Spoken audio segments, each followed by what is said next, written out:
बिस्मिल्लाहिर्रहमानिर्रहीम। अस्सलाम वालेकुम। क्या हाल है आप सबका? उम्मीद करती हूँ कि सब ठीक ठाक होंगे, खैरियत से होंगे और अल्लाह ताला सबको खैरियत से रखे, खुश रखे, आबाद रखे।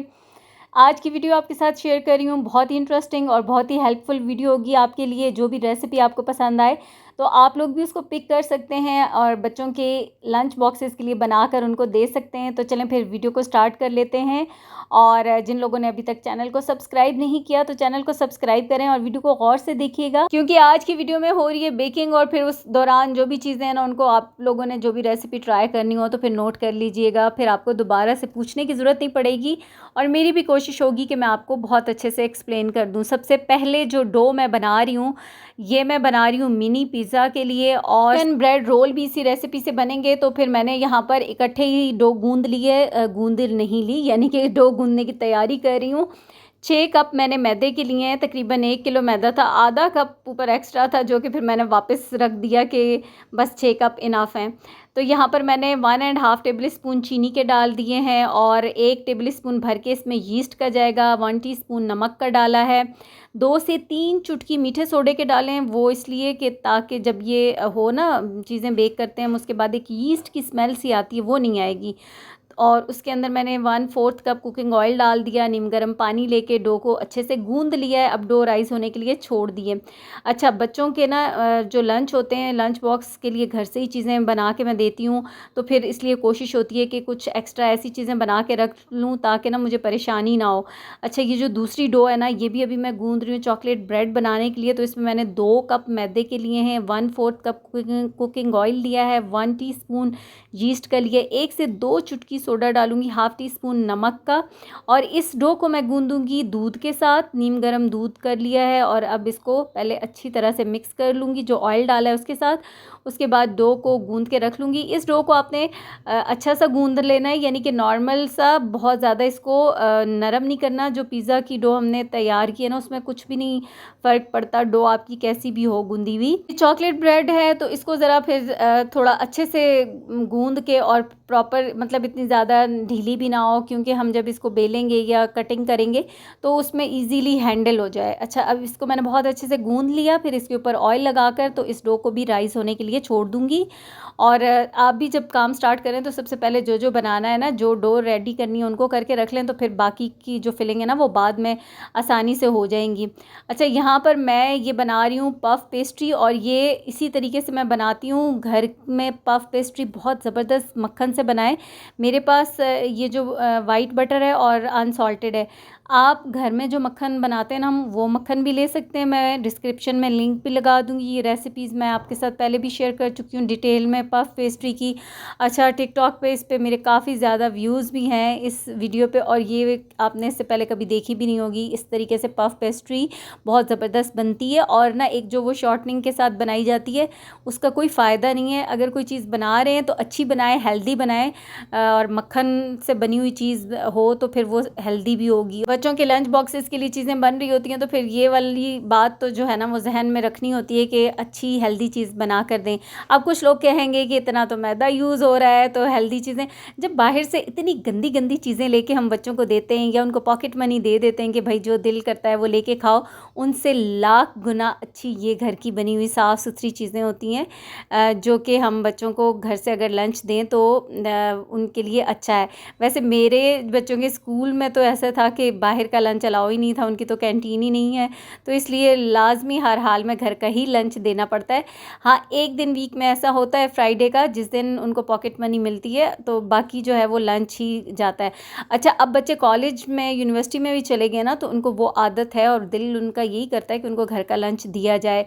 लेकिन फिर अब ज़ाहिर है मैं भी थक जाती हूँ, मेरे लिए भी पॉसिबल नहीं होता कि सुबह सुबह इतने सबके लंच बॉक्सेस ही मैं तैयार करती रहूँ। तो मैं भी शुक्र करती हूँ कि अब इनको पॉकेट मनी मिल रही है, तो ये कैंटीन से लेकर खाएं, जो भी करें। अच्छा, तो खैर इस बात को तो छोड़ें। फिर यहाँ पर मैंने जो पफ पेस्ट्री के लिए मक्खन, ठंडा मक्खन ठंडे पानी से, बर्फ़ वाले पानी से उसको गूंदना होता है। डिटेल में आपने ये वीडियो देखनी हुई ना, तो मैं डिस्क्रिप्शन में लिंक लगाऊंगी, आप देख लीजिएगा। अब यहाँ भी मैं आपको बता तो रही हूँ कि इसी तरह से फिर ड्राई ही था अभी आटा, तो मैंने इसको काउंटर को क्लीन करके इस पर डाल दिया था, और सिर्फ बेलन की मदद से, आपके सामने वीडियो चल रही है, बेलन की मदद से इसको मैं इस तरीके से बेलती रही हूँ और फोल्ड करती रही हूँ, और ये फिर करते करते तकरीबन 10 से 15 बार आप ये वाले स्टेप को फॉलो करें, इतनी स्मूथ हो जाती है। और अभी गर्मी है ना, तो थोड़ा मक्खन पिघलना भी शुरू हो जाता है, इसलिए मक्खन का ठंडा होना और पानी का ठंडा या होना बहुत ज़रूरी है, यानी कि बर्फ़ वाला पानी। तो अभी फिर मैंने, ये बहुत नरम हो गई थी तो मैंने इसको थोड़ी देर के लिए रख दिया है एक पॉलीथीन बैग में डाल के, फिर इसको मैं दोबारा से बाद में निकाल लूँगी। अच्छा, यहाँ पर आप पिज़्ज़ा की टॉपिंग तैयार कर लेते हैं बोनलेस चिकन लिए। अच्छा, जितनी भी रेसिपीज़ बना रही हूँ ना, इसमें मैं 1 kg बोनलेस चिकन का इस्तेमाल कर रही हूँ, उसी से सारी बनाऊँगी, क्योंकि मेरी ऑडियंस जो है ना वो 80 to 85% पाकिस्तानी ऑडियंस है, और सबको जो है ना अपने इस बजट में, अपने दायरे में रहकर जो है ना चीज़ें तैयार करनी होती हैं, तो मुझे उनका भी ख्याल है। इसीलिए मैंने सोचा कि मैं आपके लिए चीज़ों को थोड़ा सा इजी करके बताऊं भी कि एक बोनलेस चिकन 1 kg से हम काफ़ी ज़्यादा चीज़ें बना सकते हैं। तो यहाँ पर इसकी जो मैरिनेशन थी उसमें मैंने सिरका डाला 1 टेबल स्पून, और लाल मिर्च कश्मीरी डाली है कलर के लिए, फिर दूसरी लाल मिर्च और नमक और गरम मसाला पाउडर, बस ये चीज़ें डाल के तो इसको मैंने 1 टेबल स्पून कुकिंग ऑयल में अच्छे से कुक कर लिया, पका लिया। अच्छा, अब यहाँ पे शिमला मिर्च ले लिए, एक अदर टमाटर का पल्प निकाल के, एक प्याज है, ऑलिव्स मेरे पास यही बचे कुछ ऐसे थे तो ये भी ले लिए हैं। अच्छा, इनके अंदर मैंने चिली फ्लेक्स और ऑरिगेनो मिक्स करके रख दिया है। यहाँ पर डो हमारी राइज़ हो गई है। इतने सारे काम करते करते तकरीबन 1.5 घंटा गुजर चुका है और डो बहुत अच्छी राइज़ हो गई है। तो अब जो है ना मिनी पिज़्ज़ा बेल के, जितने साइज़ का आपने रखना हो ना उतने साइज़ का बेल लें उसको। और ये मुझे किसी ने कहा भी था कि मिनी पिज़्ज़ा, पहले तो ऑलरेडी मैं इतनी दफ़ा दे चुकी हूँ, चैनल पे मेरी बहुत सारी हैं, लेकिन चलें फिर दोबारा से मैं बना रही थी अपने बच्चों के लिए भी, तो मैंने सोचा आपके साथ भी शेयर कर लेती हूँ। और आज की जो पिज़्ज़ा सॉस है ये भी मेरी जो है ना बाहर की, बाज़ार की है, रेडीमेड है, यानी कि घर की बनी हुई नहीं है। और मेरे बच्चों को इतना फ़ौरन से पता चल जाता है कि टेस्ट का, कि पिज़्ज़ा सॉस जो है ना घर की बनी हुई नहीं है। अच्छा, पिज़्ज़ा सॉस लगाई है, फिर उसके बाद चिकन की बोटियाँ लगा दी हैं, और इसी चिकन में तकरीबन हमारे 6 ऊपर हैं, 7 8 9 10 11 पिज़्ज़ा जो हैं वो बनकर तैयार हुए हैं। और पूरी टॉपिंग भी अच्छी खासी लगाई है, ऐसे नहीं है कि कम लगाई है। फिर लास्ट में चीज़ लगा दी, और पिज़्ज़ा बेक होने के लिए मैंने रख दिए हैं, और ये तकरीबन 20 मिनट में, 20-25 मिनट लगेंगे तो ये बेक हो जाएंगे। मैं नीचे वाली ट्रे को ऊपर कर दूँगी तकरीबन हाफ़ टाइम जब गुजरेगा ना उसमें, और फिर नीचे वाली को ऊपर करूँगी, ऊपर वाली को नीचे कर दूँगी, ठीक है। अच्छा, जब तक हमारा जो पिज़्ज़ा है वो बेक हो रहे हैं, तो यहाँ पर मैं चॉकलेट ब्रेड बना रही हूँ।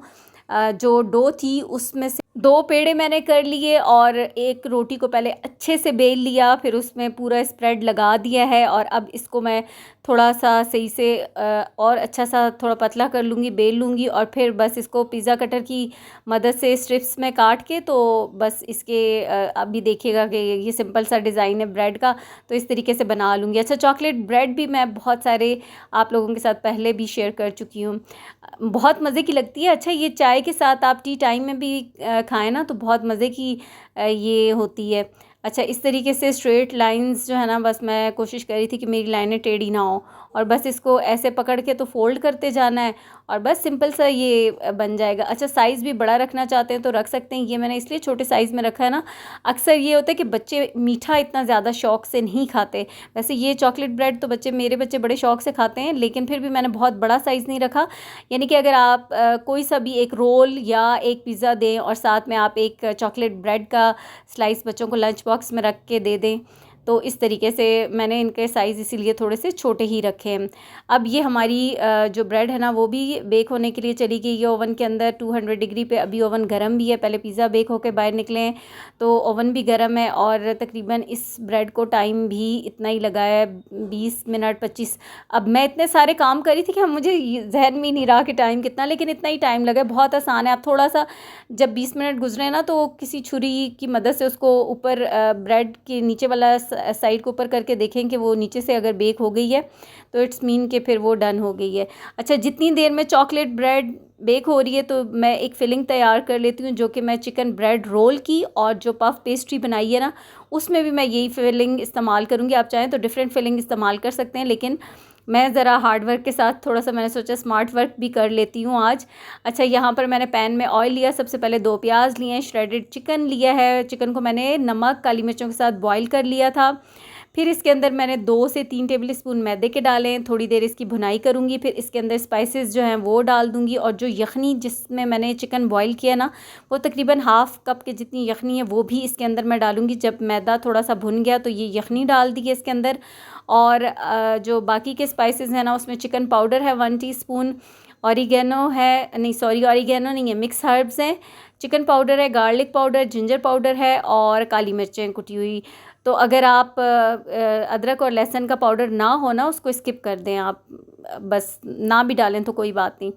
अब इसको अच्छे से मिक्स कर लिए मसालों के साथ। और पानी, ये जो यखनी थोड़ी सी डाली थी वो भी ड्राई हो गई, ये फ्लेवर उसका भी बीच में ही चला गया यखनी का। और जब ये बिल्कुल खुश्क हो गया, लास्ट में मैंने 1 शिमला मिर्च बारीक काट कर डाल दी है। इससे इसका जो फ्लेवर है ना वो बहुत मज़े का होता है, तो इसलिए शिमला मिर्च लाजमी डालें। इस डो से मैंने पिज़्ज़ा बनाए थे ना, उसी डो से अब ब्रेड रोल बना रही हूँ और इसके पेड़े मैंने कर लिए हैं। इतनी देर में हमारी जो चॉकलेट ब्रेड है ये बेक हो चुकी है। तो अब इसको मैं निकाल लूँगी और ये देखें नीचे से भी परफेक्ट बेक हो चुकी है। इसको बाहर निकालूंगी, जैसे ही बाहर निकालूंगी ना, गरम गरम इसके ऊपर मेल्टेड बटर लगाऊंगी और फिर इसको छोड़ दूंगी। इसका काम ख़त्म हो गया है। उसके बाद हम नेक्स्ट जो अपने ब्रेड रोल है ना उनको बना लेते हैं। तो यहाँ पर मैंने इसको बेल लिया इस तरीके से और पिज़्ज़ा कटर की मदद से ना बस इसमें ऐसे थोड़े से कट लगाऊंगी। फिर इसके अंदर मैं तकरीबन 1 से 1.5 टेबल स्पून की फिलिंग डाल दूंगी रोल के अंदर, और ये इनफ फिलिंग होगी इस रोल में। और अब इसको बस फिर रोल की शेप में ऐसे दे दूंगी। पिज़्ज़ा ट्रे जो है ना, मेरी ओवन की जो बेकिंग ट्रे, उसको मैंने ग्रीस कर लिया था और रोल उसमें सारे रख लिए हैं। फिर इसके ऊपर दूध अप्लाई करी हूँ जिससे कलर बहुत खूबसूरत आएगा। अंडा भी लगा सकते हैं आप लोग, लेकिन दूध भी लगाएं तो कलर बहुत अच्छा आता है। अब इसको भी बेक करने के लिए मैंने रखा है 25 से 30 मिनट में ये रोल हमारे बेक होंगे। और तकरीबन ये भी 200 डिग्री पे मैंने बेक होने के लिए रखा है। अच्छा, जो ये थी हमारी पफ पेस्ट्री शीट, इसको मैंने रख दिया था फ्रीज़र में और आप देखें ये थोड़ी सेटल्ड हो गई है। हाफ़ इसमें से मैं यूज़ कर रही हूँ, हाफ़ को मैं फ्रीज़ कर दूँगी, फिर नेक्स्ट टाइम भी इस्तेमाल हो जाएगी। तो अभी बस थोड़ा सा इसको मैं बेलूँगी ज़रा, 1 बार 2 बार और फिर ये बिल्कुल ठीक जो है ना वो अपनी असल सही हालत में आ गई है। तो अब इसको मैं बारीक पतला सा बेल लूँगी। ये जो पफ पेस्ट्री रोल है ना, उसके लिए मैंने इसको बेल लिया, दरमियान में से इसको 2 हिस्सों में डिवाइड कर लिया है। और ये जो फिलिंग अभी हमने चिकन ब्रेड रोल्स में डाली है वही पफ पेस्ट्री रोल में भी जाएगी। और काफ़ी ज़्यादा फिलिंग वैसे बच गई थी, मैंने अभी 2 ही रोल के लिए छोड़ी कि इसी में डालूँगी। लेकिन अभी अगर 3 भी मैं बनाती ना तो 3 रोल में इजीली वो फिलिंग आ जाती। और अभी आप देखिएगा कि मैं बहुत कोई कम कंजूसी से नहीं डाल रही, फिलिंग मैंने ज़्यादा भर भर के ही डाली है। और बहुत एक्स्ट्रा भी डाल देना तो फिर वो रोल बिल्कुल ही जो हैं वो सही शेप ही उनकी नहीं आती, डी शेप हो जाते हैं। और जब आप उनको कटिंग करते हैं ना तो वो फिर मटेरियल बाहर निकल रहा होता है। तो अभी ये जो पहला रोल है ना, इसमें बिल्कुल परफेक्ट मैंने डाल ली थी। और जो बाकी की बच गई थी सारी डाली तो फिर वो ज़्यादा ही हो गई थी। अब इस तरीके से ना हल्के हाथ से पकड़ के तो मैं इनको कट कर लूँगी। और फिर इसके ऊपर भी दूध लगा दिया, तिल ब्लैक वाले मैं लगा दूंगी। और बेकिंग ट्रे ये मेरी जो दूसरी वाली है, इसकी हालत बहुत ख़राब हो चुकी है, अब तो ये बहुत इस्तेमाल हो चुकी है। और मैं सोच रही थी कि ना अब मुझे एक और बड़ी ले लेनी चाहिए। एक तो ओवन की अपनी ट्रे है ना, अच्छा तो उसमें ये रोल हमारे बेक हो रहे थे, ये भी अब निकल आए बाहर। तो गरम गरम पे फ़ौरन से मक्खन, मेल्टेड मक्खन जो है वो मैं लगा दूँगी। और फिर इनको ना ढाँप के रख देना होता है, थोड़ी देर के लिए ढाँपें और फिर फ़ौरन से इस ट्रे में से निकाल लें, क्योंकि नीचे नमी की वजह से नरम हो जाएंगी चीज़ें। और ये है कि ढाँपने से ये होता है कि ऊपर से ना फिर अच्छी सॉफ्ट हो जाती हैं। जब ये रोल मैंने बनाए थे ना फिलिंग डाल के, तो फिर इनको 15-20 मिनट का रेस्ट मैंने इनको भी दिया था, जो चॉकलेट ब्रेड है उसको भी दिया था। तो लाजमी आपने ध्यान रखना है कि आपने रेस्ट देना है थोड़ा सा, ताकि उसमें हवा भर जाए ज़रा अच्छे से। तो ये पॉइंट बताना मैं भूल गई थी, अब मैंने बता दिया। यहाँ पर मैं चिकन लॉलीपॉप बना रही हूँ, जिसके लिए मैंने 3 ब्रेड के स्लाइसेस लिए, उनको मैंने दूध में सोक कर लिया, तकरीबन हाफ़ कप के जितना या हाफ़ कप से थोड़ा सा दूध कम था। फिर चिकन ले लिए अंदाज़े से, उसी चिकन में से मैंने एक पार्ट जो था वो ले लिया। और एक प्याज डाला है, इसमें गार्लिक पाउडर डाला है, काली मिर्चें कुटी हुई डाली हैं। और इसके अंदर मैंने डाली हैं मिक्स्ड हर्ब्स। और बस नमक वगैरह 1 टीस्पून मैंने चिकन पाउडर भी डाला है। तो अच्छे से मिक्स कर लिया सारी चीज़ों को। और इसको फिर क्या करना है कि कोई ये जो लॉलीपॉप स्टिक्स होती हैं ना, ये ले लेनी है। फिर शेप आप इसी तरीके से दे दें और मैदे में अच्छे से उसको कोट करें, फिर अंडे में, फिर ब्रेड क्रम्स में, और इस तरीके से ये तैयार हो जाएंगी। फिर इनको जब भी आपने फ्राई करना हो ना, डीप फ्राई करें, और डीप फ्रॉस्ट करने की बिल्कुल भी ज़रूरत नहीं है, फ्रीज़र से निकालें और फिर इनको डीप फ्राई कर लें। इस तरह से पॉलीथीन की ये छोटी थैलियाँ आती हैं ना, उनमें ऐसे ही डाल के तो मैं इनको फ्रीज़ करने के लिए रखूँगी। ये इतना कन्वीनियंट है ना, इतना आसान है कि कोई मेस नहीं होता। इसी तरीके से अब बॉक्सेस के अंदर मैं डाल दूँगी, और जब मुझे निकालनी होगी ना तो फिर मैं उसको निकाल लूँगी। और इसी तरह से थैलियों के अंदर है तो फिर कोई एक्स्ट्रा तरद्दुद नहीं करना पड़ेगा कि मैं ट्रे में अलग से फ्रीज़ करूँ। और यहाँ पर हमारे जो पिज़्ज़ा थे ना, ये भी ठंडे हो चुके हैं, तो इनको भी मैं इसी तरह से थैलियों में डाल कर रखूँगी। एक तो इनका मॉइस्चर जो है ना, वो फिर अंदर ही रहता है और ये ड्राई नहीं होते। फिर इसके बाद मैं इनको डब्बों में डाल के रखूँगी, और जब बच्चों को सुबह लंच में देना हो तो बस थोड़ी देर माइक्रोवेव किया और लंच बॉक्स में डाल के दे दिया। तो अब ये चीज़ें ऐसी होती हैं ना कि फ़्रेश सुबह के टाइम पे कोई सुपर वुमन भी हो तो नहीं बना सकती, रोज़ उठ के बेकिंग नहीं कर सकती, तो इन चीज़ों को पहले से ही बनाना पड़ता है। और फिर फ्रीज़ कर दें, तो फ्रीज़र से निकालें और फिर माइक्रोवेव करें, गरम करके बच्चों को दे दें। अब ये जो चिकन ब्रेड रोल थे, इनको भी इसी तरीके से मैं रखूँगी, क्योंकि अक्सर जो लोग कमेंट्स में कुछ ख़वातीन को ऑब्जेक्शन होता है कि फ्रीज़ करना या प्रिपेयर्ड फूड, तो इसलिए मैंने सोचा कि ये वाली बात उन लोगों के लिए है। अच्छा, तो ये हमारे जो पफ पेस्ट्री रोल थे ना, ये भी बेक हो चुके हैं। और यहाँ पर ये जो चॉकलेट ब्रेड थी, इसको भी इसी तरीके से थैलियों में डाल के रखूँगी। मुझे ख़्याल आया कि ब्रेड को मैं आपको ज़रा खोल के भी तो दिखाऊँ, मतलब मुझे इतना जो काम कर रही थी ना, उसमें मुझे बिल्कुल ध्यान ही नहीं रहता कि एंड प्रोडक्ट को ज़रा टेस्ट करके या आपको चेक करवा के भी बताऊँ। तो मेरी कोशिश थी कि मैं बस जल्दी जल्दी अपने कामों को कर लूँ, क्योंकि इन कामों में ना बहुत ज़्यादा टाइम लगता है, लेकिन मुझे मज़ा आता है। जिस दिन मैं इस तरह का कोई काम करूँ, मुझे बहुत मज़ा आता है, बहुत इन्जॉय करती हूँ मैं।